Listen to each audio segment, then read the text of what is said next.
Hey guys, Saranyan here and welcome to my new tech channel. Now, I'll be honest, I'm creating this out of boredom quarantine, that's just the honest truth, so if this sucks, I'm sorry. But in the slight chance that you actually like these cringy videos, I would appreciate a sub, because, that would kind of force me to upload, so subscribe now. Anyways, for my first video on this channel, I thought I'd give you guys some exclusive content, something you've never seen on this platform.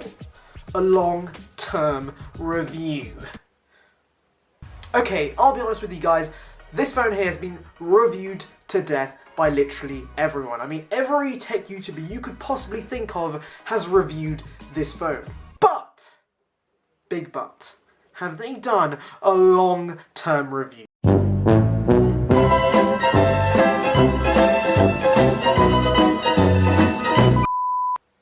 Well, have they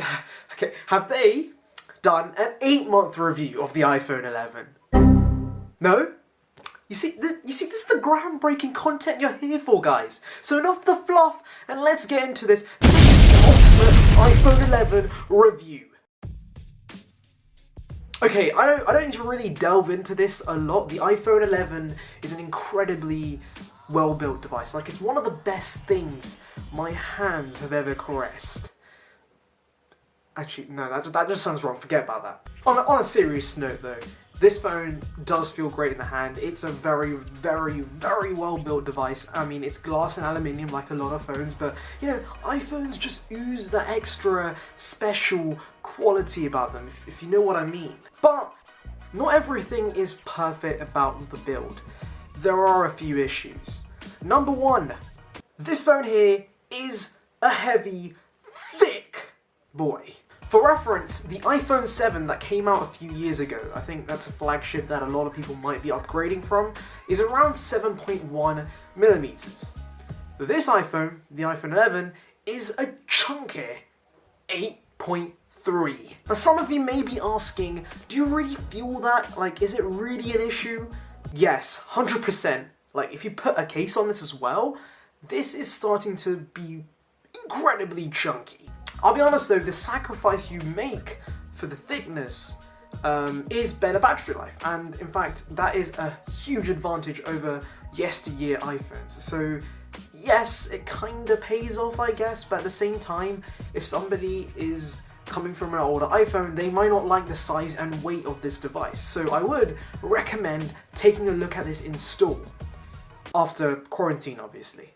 Another thing I would highly recommend doing, if you're getting the iPhone 11 right now, is get a screen protector on this guy, okay? 100% recommend doing this. 100% recommend doing this on a lot of phones, but especially on the iPhone 11, because it seems like Apple has traded overall shatter resistance for scratch resistance, which has led to a bunch of iPhone 11s, naked iPhone 11s, just being scratched up like hell. So just don't risk it, just get yourself a screen protector, call it a day. This is an expensive phone. I mean, if you're getting a case, might as well get a screen protector. Right, display. Now, this is a thing that, yet again, a lot of YouTubers have talked about. I've seen a bunch of YouTubers, having whole videos on just the display on the iPhone 11 and XR.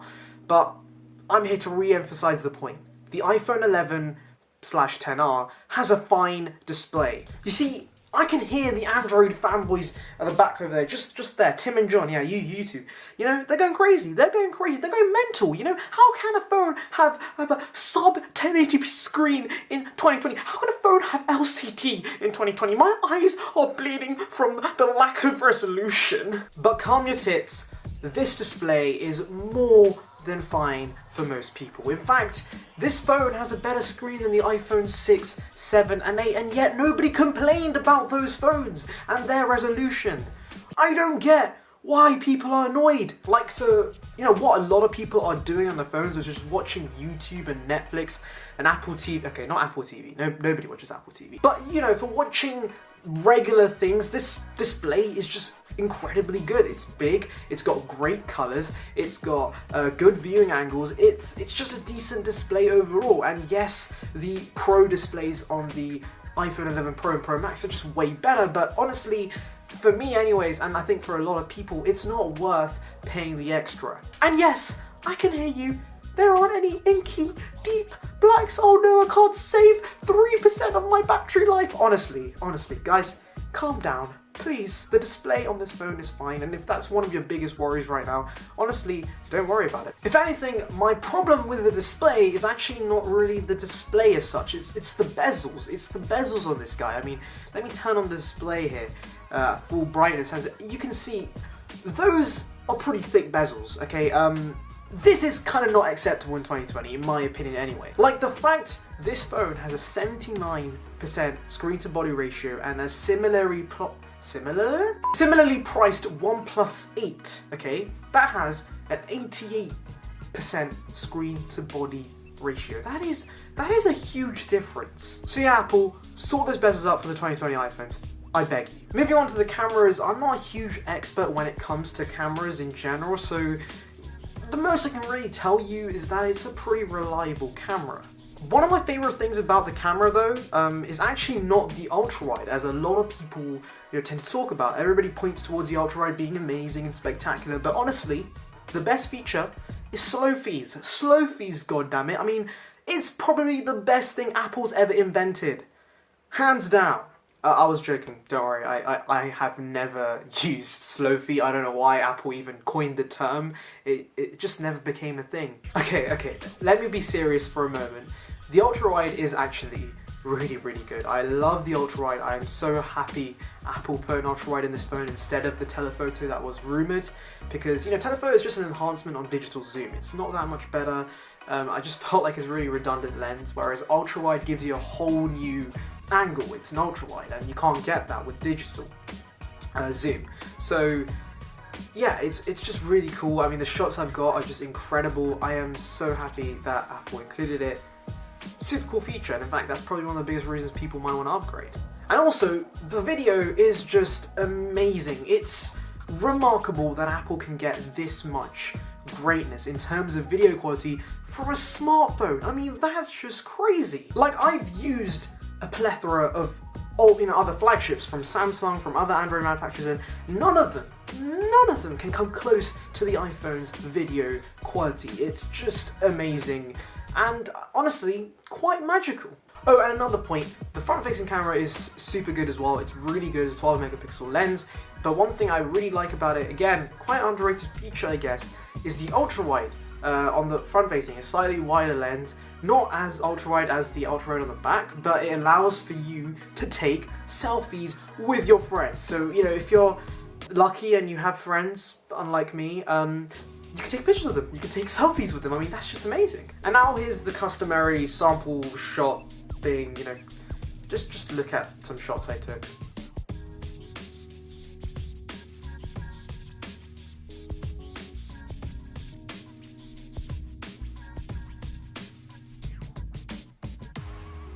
I mean, we really don't need to talk about performance as such, because iPhones are just incredible when it comes to performance. Like, they just blow everything, and I mean everything, out of the water.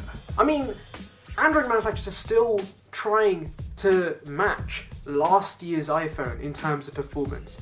You heard me right, last year's iPhone. So instead of giving you guys a bunch of stats and numbers on Geekbench and, whatnot, I'll just tell you up front, this iPhone will last a long time. It will be fast for a very long time, and it should be perfectly fine for even the most heavy, demanding users. And that's a really great thing I love about the iPhone. It's the fact you get so much performance out of the box that, you can use this phone for 3 or 4 years and it should be fine for the most part because of Apple's hardware and software optimization. Software though, that's a different story. You see, Apple's hardware, in my opinion, has always been ahead of the software by quite a margin, and, well, iOS 13 is a pretty great example of that. iOS 13 is riddled with bugs. I mean, the launch software that came with this phone, iOS 13, out of the box, was terrible. And even till this day, my phone randomly crashes now and then for no reason. It just restarts out of the blue, and I just have to sit there and let it do its thing. I mean, I don't know why it does that. I think the only redeeming factor about all of this is that Apple is pretty fast when it comes to software updates. I mean, they've squashed a lot of bugs that existed initially, and now iOS 13 in its current state is not so bad. I mean, it's still a bit meh, but not bad. So, battery life. Before I talk about battery life, I want to delve into something called battery health. It was something that Apple introduced in iOS 12, and I have one question. Why the hell did Apple introduce this? The amount of times I've come across people on Reddit asking, oh, my phone just dropped from 100% to 99% battery health. Is my phone gonna explode?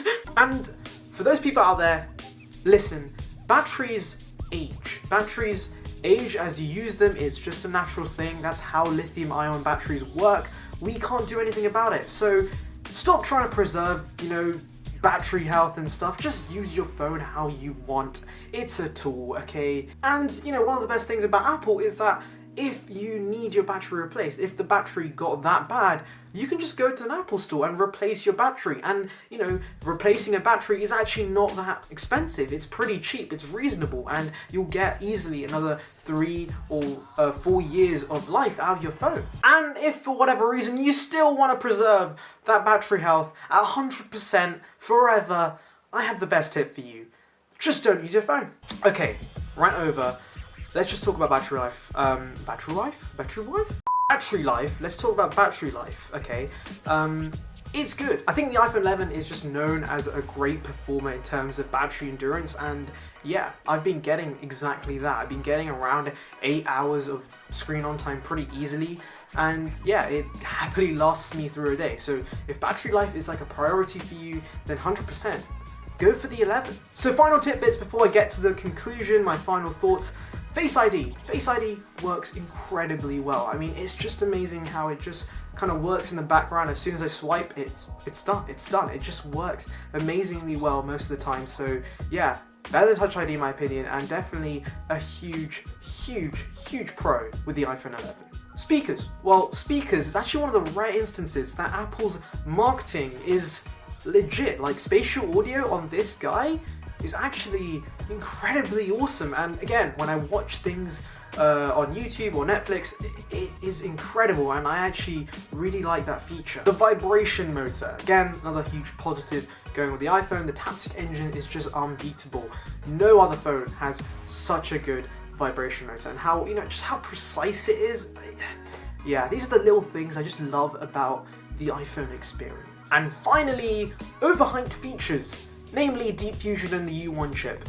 Absolutely pointless. I have never used these features ever. I mean, Deep Fusion, I really could not tell a difference between a non-Deep Fusion picture and a Deep Fusion picture. I know it does some processing crap in the background, but honestly, I can't tell much of a difference, okay? I just have to be brutal with you guys. And the U1 chip is just there in your phone, but it really has nothing to take advantage of it. I know AirTags is, I think, very close to being released, and apparently that will take advantage of the U1 chip, but the iPads, the recently announced iPads and other Apple products obviously do not have the U1 chip, so it's going to be kind of pointless if AirTags only works with the iPhones. So yeah, I'm not really sure how that's going to go. Anyways, my conclusion on this phone is, well, it's kind of simple.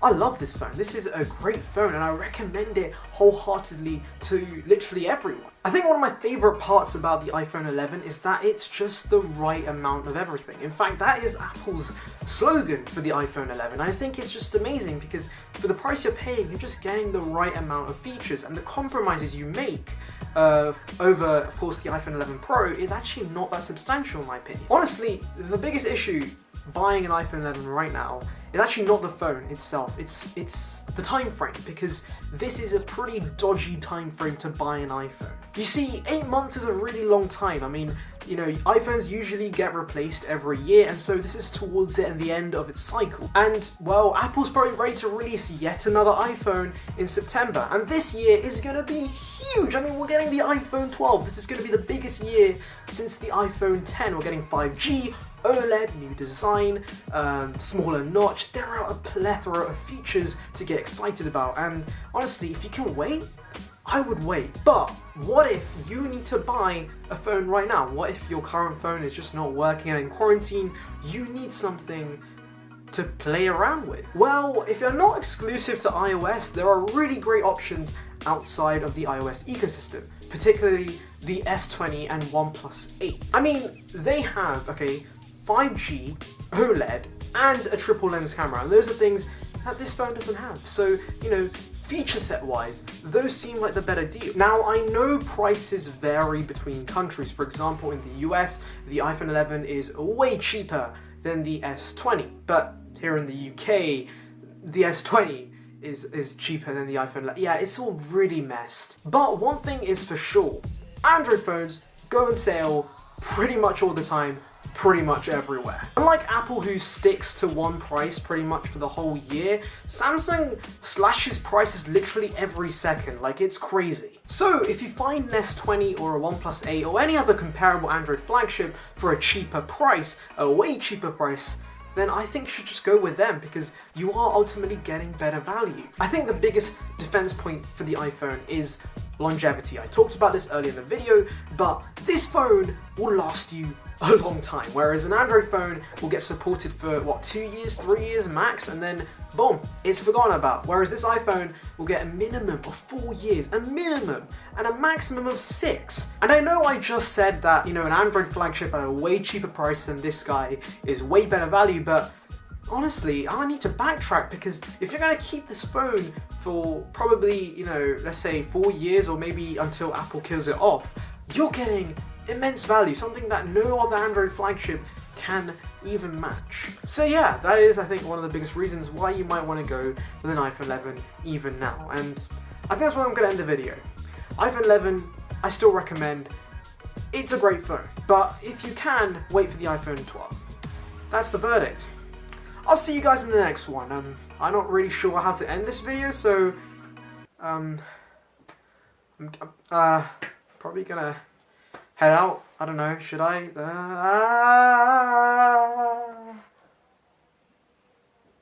No, I need to turn. See you guys. Okay, goodbye.